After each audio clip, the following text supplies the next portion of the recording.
नमस्कार, एक बार फिर से स्वागत है आपका हमारे चैनल दुर्गा भक्ति मार्ग में। आज मैं आपको अहोई अष्टमी माता की कथा सुनाऊंगी। सुनो। बहुत समय पहले की बात है। रामपुर नगर में सेठ धनियालाल अपनी पत्नी शारदा के साथ रहते थे। सेठ जी के धन दौलत की कोई कमी नहीं थी। सेठानी और सेठ जी का जीवन सुखपूर्वक बीत रहा था, लेकिन उन्हें एक बहुत बड़ा दुख था कि उनके कोई संतान नहीं थी, जिस बात से वह दोनों बहुत दुखी रहते थे। अरे शारदा, कहाँ हो? खाना खा लिया क्या? क्या खाना? वह तो मैंने बताया ही नहीं। शारदा, वैसे दुख कब तक मनाती रहोगी? अब तो हमें यह मान लेना होगा कि भगवान ने हमारी किस्मत में संतान का सुख लिखा ही नहीं है। अब जीवन में जो भी दिन बाकी है उन्हें ऐसे दुख मना के तो नहीं बिता सकते ना। मैं क्या करूं? जब भी घर के बाहर जाती हूं तो बच्चों का खेलता देख मुझसे अपना निसंतान होना सहन नहीं होता। घर में हर पल कभी मुझे बच्चों के रोने की आवाज़ आती है तो कभी हंसने की। शारदा, ऐसे तो बीमार हो जाओगी। चलो उठो, खाना खा लो। चलो रसोई घर में चलते हैं।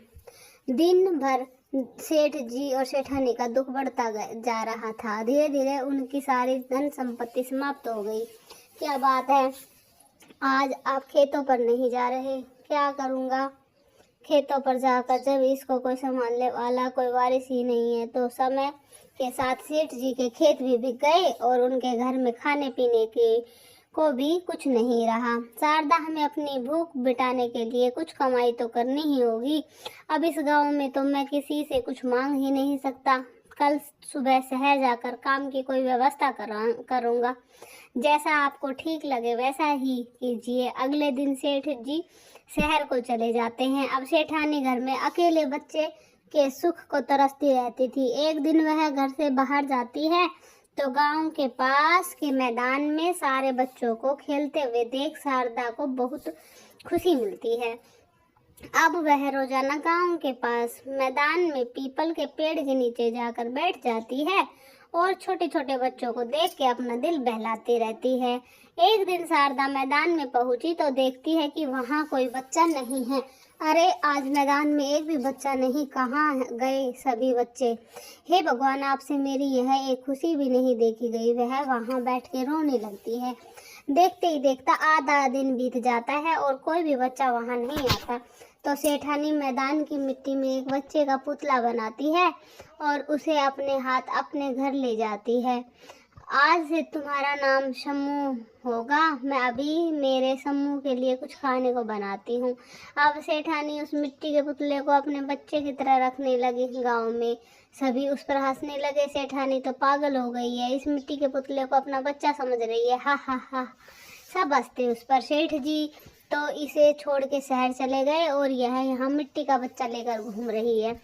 किसी दिन इसको नहला तो इसको सारा असलियत पता चल जाएगा। ऐसे ही सेठानी का समय बीत गया। दिवाली के दिन करीब आए तो सेठ जी शहर से कुछ पैसे कमा कर वापस अपने घर लौट आए तो सेठानी को मिट्टी के पुतले के साथ खेलता देख हैरान हो गए। आप आ गए? देखो श्यामू, तुम्हारे पिताजी वापस आ गए।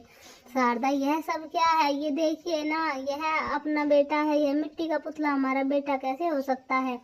क्या आप गांव वालों की तरह मेरे बेटे को मिट्टी का पुतला बोल रही हैं? जाइए, मैं आपसे बात नहीं करती। सेठ जी समझ जाते हैं कि सेठानी ने उसे मिट्टी के पुतले में अपनी खुशी ढूंढ ली है। ऐसे ही अहोई अष्टमी का दिन आता है तो सेठानी अपना व्रत पूजा करती है। शारदा, आज तुम किसके लिए व्रत कर रही हो? आज तो संतान की लंबी उम्र के लिए व्रत किया जाता है। तो मैं आज अहोई माता से अपने समूह की लंबी आयु के लिए प्रार्थना करती हूँ और उसके लिए व्रत भी रखूंगी। तुम पागल हो गई हो? कितनी बार समझाया है कि यह मिट्टी का पुतला है, मिट्टी का असली बच्चा नहीं है। इसके लिए व्रत मत करो। आप ऐसा ना कहें, यह तो मेरा समूह है। यह क्या समूह लगा रखा है? यह मिट्टी का पुतला है, मिट्टी का। अभी इसे पानी में डालूंगा ना तो पूरा घुल जाएगा, सारी असलियत सामने आ जाएगी तुम्हारे। आप बार बार मेरे श्यामू को मिट्टी का पुतला ना कहें, मुझे बहुत दुख होता है। अब तो अहोई माता ही आपको मेरे श्यामू की असलियत दिखाएगी। अब जब तक अहोई माता सबको मेरे श्यामू की यकीन नहीं दिलाती तब तक मैं अन्न और जल की एक बूंद भी ग्रहण नहीं करूंगी। अहोई माता को मेरे बच्चे की असलियत सभी को दिखानी होगी। ऐसा कहकर शारदा अहोई माता के आगे हाथ जोड़कर बैठ जाती है और प्रार्थना करती रहती है कि हे माता, मेरी भी सुन लो। और हाथ जोड़ के बैठ जाती है, प्रार्थना करती रहती है। शारदा अपना निर्जल उपवास भी नहीं तोड़ती। सेठ जी के समझाने पर भी वह नहीं मानती। समय के साथ दीपावली का दिन भी आ जाता है। शारदा, तुम्हारी तबीयत कितनी खराब हो रही है, कुछ खा लो। हट छोड़ दो शारदा, हट छोड़ दो। नहीं, जब तक हुई माता अपनी कृपा नहीं करेगी तब तक मैं कुछ भी नहीं खाऊंगी। लो शारदा, मैंने मान लिया, यह मिट्टी का पुतला हमारा बेटा शामू है, अब तो कुछ खा लो।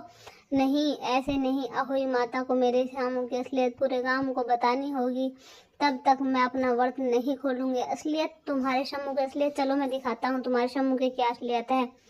ऐसा कह के सेठ जी गुस्से में आकर उस मिट्टी के पुतले को पानी से भरे बर्तन में डुबो देते हैं। ये लो शारदा, देख लो तुम्हारे शम्मू की असलियत है। मिट्टी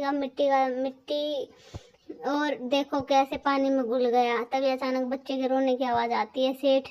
सेठानी दौड़ती हुई जाती है और बच्चे को गोद में उठा लेती है और सेठ जी आश्चर्य से देखते रह जाते हैं। अहोई माता की कृपा से सेठानी का विश्वास जीत जाता है और उसका श्यामू मिट्टी के पुतले से एक जीता जागता बच्चा बन जाता है। काफी समय पहले की बात है। मथुरा बरसाने में ये देखो एक प्यारी सी कहानी की किस प्रकार से सेठानी के अटूट विश्वास, अहोई माता के ऊपर उसका इतना अटूट विश्वास है, उसके कारण उसका समूह सच में बन जाता है। तो अहोई माता पे जो भी विश्वास करके ये व्रत करता है, उनके बच्चों की लंबी आयु होती है, दीर्घायु होती है और उनके घर में सुख समृद्धि होती है, उनके बच्चों की उन्नति होती है। तो ये प्यारी सी अहोई माता की कथा आप सभी को कैसी लगी कमेंट में जरूर बताएं। धन्यवाद।